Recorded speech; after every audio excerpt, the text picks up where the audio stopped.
नमस्कार। यूरोप के किनारे पर बसे एक छोटे से द्वीप ने किसी तरह दुनिया के 25% हिस्से और वैश्विक आबादी के 23% पर नियंत्रण हासिल कर लिया। सवाल ये है कि आखिर इस छोटे से भौगोलिक दायरे ने इतिहास का सबसे बड़ा साम्राज्य कैसे खड़ा कर दिया। 16वीं और 17वीं सदी में ये विस्तार किसी राजसी मास्टर प्लान का हिस्सा नहीं था।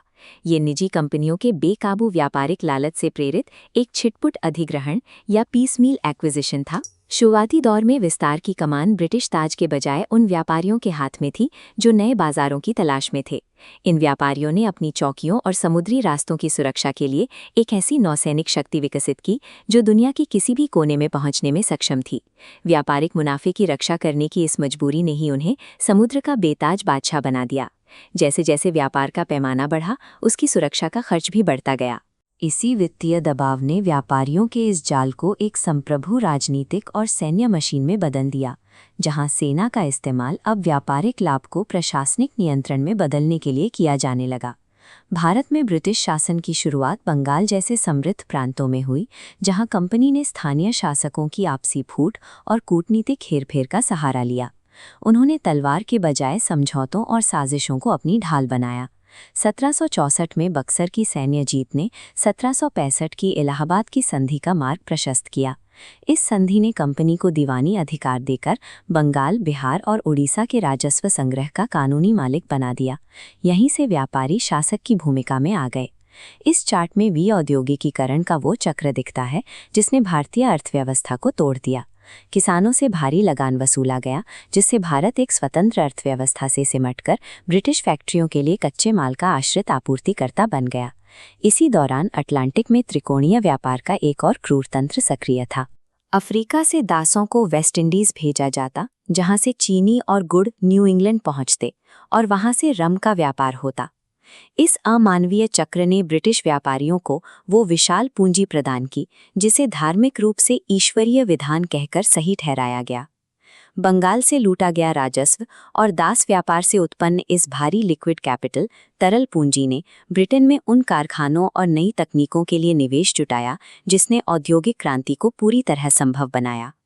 भारतीय धन और अटलांटिक के श्रम ने मिलकर ब्रिटेन को दुनिया का वर्कशॉप बना दिया। अमेरिका हाथ से निकलने के बाद ब्रिटेन ने अपनी ठसाठस भरी जेलों को खाली करने के लिए ऑस्ट्रेलिया का रुख किया। सिडनी जैसी दंडात्मक बस्तियां, पीनल कॉलोनीज बसाने का प्राथमिक उद्देश्य प्रशांत क्षेत्र में फ्रांसीसी विस्तार को रोकना और अपराधियों के लिए एक रणनीतिक डंपिंग ग्राउंड तैयार करना था।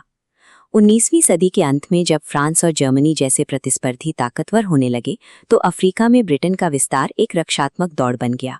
इतिहासकार जॉन सीली के अनुसार ये विस्तार अक्सर किसी सोची समझी योजना के तहत नहीं, बल्कि प्रतिद्वंद्वियों को पछाड़ने के डर से की गई एक प्रतिक्रिया थी। स्वेज नहर के इस दृश्य को देखिए। ये भारत तक पहुंचने का सबसे छोटा और संवेदनशील रास्ता था। जब मिस्र इसके निर्माण के कारण ऋण जाल में उलझा, तो ब्रिटेन ने अपनी संचार लाइनों को सुरक्षित करने के लिए सीधा सैन्य दखल दिया। अफ्रीका में विस्तार का एक बड़ा हिस्सा सेसिल रोड्स जैसी चार्टर्ड कंपनियों द्वारा किया गया। इन निजी कंपनियों ने सरकारी खजाने पर बोझ डाले बिना निजी पूंजी के माध्यम से साम्राज्य की सरहदों को बढ़ाया, जिससे व्यापार और प्रशासन का अंतर लगभग खत्म हो गया। 1884 के बर्लिन सम्मेलन ने अफ्रीका को मेज पर बैठकर कागज की लकीरों से बांट दिया। स्थानीय जनजातीय सीमाओं को नजरअंदाज करने वाले इस बंटवारे ने उन संघर्षों के बीज बोए जो आज भी अफ्रीका की अस्थिरता का कारण है। अपने चरम पर यह साम्राज्य मानवता के 1/4 हिस्से पर फैला हुआ था, जिसे क्राउन कॉलोनियों, प्रोटेक्टोरेट्स और अत्यधिक केंद्रीकृत ब्रिटिश राज के एक बिखरे हुए जाल के माध्यम से चलाया जाता था। शासन की इस विविधता ने इसे अलग अलग परिस्थितियों में ढलने की ताकत दी। लेकिन 20वीं सदी के 2 विश्व युद्धों ने ब्रिटेन की आर्थिक शक्ति को पूरी तरह निचोड़ दिया। साम्राज्य को बनाए रखने का वित्तीय बोझ अब उसकी क्षमता से बाहर हो चुका था, जिससे उसकी वैश्विक थाक धीरे धीरे कमजोर होने लगी। ये आर्थिक कमजोरी उपनिवेशों में बढ़ते संगठित राष्ट्रवादी आंदोलनों के साथ टकराई। जब ब्रिटेन अपने ही घर को संभालने के लिए संघर्ष कर रहा था, तब दूर दराज के इन उपनिवेशों पर नियंत्रण बनाए रखना नामुमकिन हो गया। इस साम्राज्य की विरासत जटिल है। जहां इसने संसदीय लोकतंत्र और साझा भाषा का वैश्विक ढांचा खड़ा किया, वहीं इसकी नींव नस्लीय भेदभाव और संसाधनों के सिस्टमैटिक दोहन पर टिकी थी, जिसने कई देशों की अपनी पहचान और संस्कृति को गहरे घाव दिए।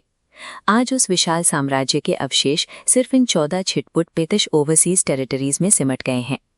ये तस्वीर उस समय की याद दिलाती है जब ब्रिटेन की समुद्री ताकत दुनिया की सबसे बड़ी आर्थिक शक्ति थी, जो अब महज इतिहास के पन्नों तक सीमित है। आज भी ब्रिटिश एम्पायर का असर उन सीमाओं, विवादों और आर्थिक प्रणालियों में दिखता है जो उसने पीछे छोड़ी हैं। साम्राज्य का अंत भले ही हो गया हो, लेकिन इसके दौर में किए गए भौगोलिक और आर्थिक बदलावों ने आधुनिक दुनिया के नक्शे को एक नई